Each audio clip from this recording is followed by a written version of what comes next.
Cryptic Canticles welcomes you to the Dracula radio play experience. Sit back, relax, and enjoy this full audio performance of Bram Stoker's masterpiece, released chronologically by entry date. Dr. Sewards Diary, 10 September. I was conscious of the professor's hand on my head and started awake all in a second. That is one of the many things that we learn in an asylum, at any rate. And how was our patient? Well, when I left her. Or rather, when she left me.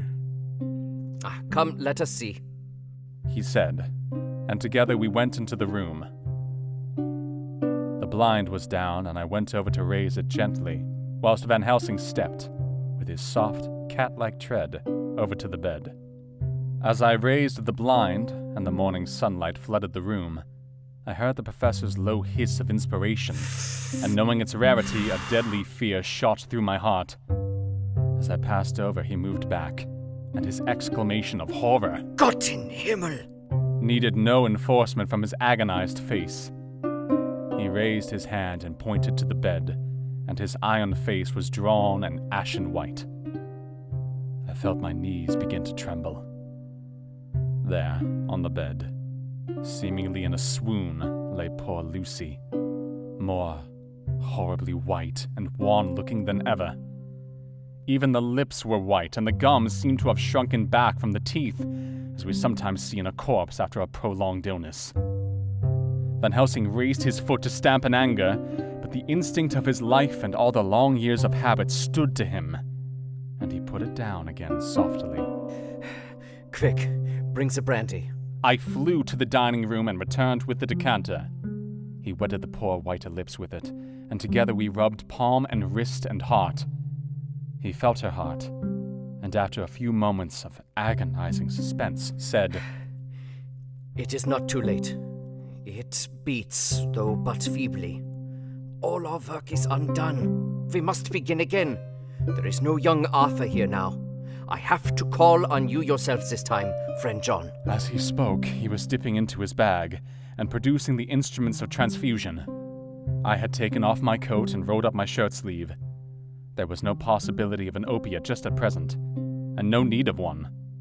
And so, without a moment's delay, we began the operation.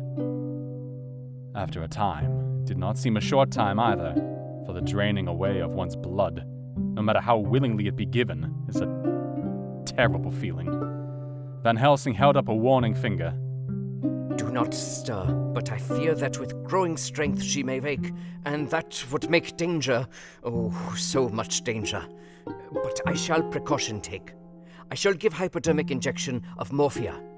He proceeded then, swiftly and deftly, to carry out his intent. The effect on Lucy was not bad, for the faint seemed to merge subtly into the narcotic sleep. It was with a feeling of personal pride that I could see a faint tinge of color steal back into the pallid cheeks and lips. No man knows, till he experiences it, what it is to feel his own lifeblood drawn away into the veins of the woman he loves. The professor watched me critically. That will do. Already? You took a great deal more from Art. He is her lover, her fiancé. You have work, much work to do for her and for others, and the present will suffice. When we stopped the operation, he attended to Lucy, whilst I applied digital pressure to my own incision. I lay down, while I waited his leisure to attend to me, for I felt faint and a little sick. By and by he bound up my wound, and sent me downstairs to get a glass of wine for myself. As I was leaving the room, he came after me, and half whispered, Mind, nothing must be said of this. If our young lover should turn up unexpected as before, no word to him. It would at once frighten him and enjealous him too. There must be none. So! When I came back, he looked at me carefully, and then said, You are not much the worse. Go into the room and lie on your sofa, and rest a while. There have much breakfast, and come here to me. I followed out his orders, for I knew how right and wise they were. I had done my part, and now my next duty was to keep up my strength. I felt very weak, and in the weakness lost something of the amazement at what had occurred. I fell asleep on the sofa, however, wondering over and over again how Lucy had made such a retrograde movement, and how she could have been drained of so much blood with no sign anywhere to show for it. I think I must have continued my wonder in my dreams, for sleeping and waking, my thoughts always came back to the little punctures in her throat and the ragged, exhausted appearance of their edges, tiny though they were. Lucy slept well into the day, and when she woke she was fairly well and strong, though not nearly so much as the day before. When Van Helsing had seen her, he went out for a walk, leaving me in charge, with strict injunctions that I was not to leave her for a moment. I could hear his voice in the hall, asking the way to the nearest telegraph office. Lucy chatted with me freely, and seemed quite unconscious that anything had happened. I tried to keep her amused and interested. When her mother came up to see her, she did not seem to notice any change whatever, but said to me, gratefully, "We owe you so much, Dr. Seward, for all you have done. But you really must now take care not to overwork yourself. You are looking pale yourself. You want a wife to nurse and look after you a bit. That you do." As she spoke, Lucy turned crimson, though it was only momentarily, for her poor, wasted veins could not stand for long an unwanted drain to the head. The reaction came in excessive pallor as she turned imploring eyes on me.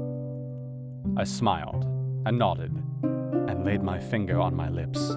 With a sigh, she sank back amid her pillows. Van Helsing returned in a couple of hours and presently said to me, Now, you go home, and eat much and drink enough. Make yourself strong. I stay here tonight, and I shall sit up with little miss myself. You and I must watch the case, and we must have none other to know. I have grave reasons. No, do not ask me. Think what you will. Do not fear to think even the most not probable. Good night. In the hall, two of the maids came to me and asked if they or either of them might not sit up with Miss Lucy. They implored me to let them, and when I said it was Dr. Van Helsing's wish that either he or I should sit up, they asked me quite piteously to intercede with the foreign gentleman. I was much touched by their kindness. Perhaps it is because I am weak at present, and perhaps because it was on Lucy's account that their devotion was manifested. For over and over again have I seen similar instances of woman's kindness. I got back here in time for a late dinner, went my rounds, all well, and set this down whilst waiting for sleep. It is coming.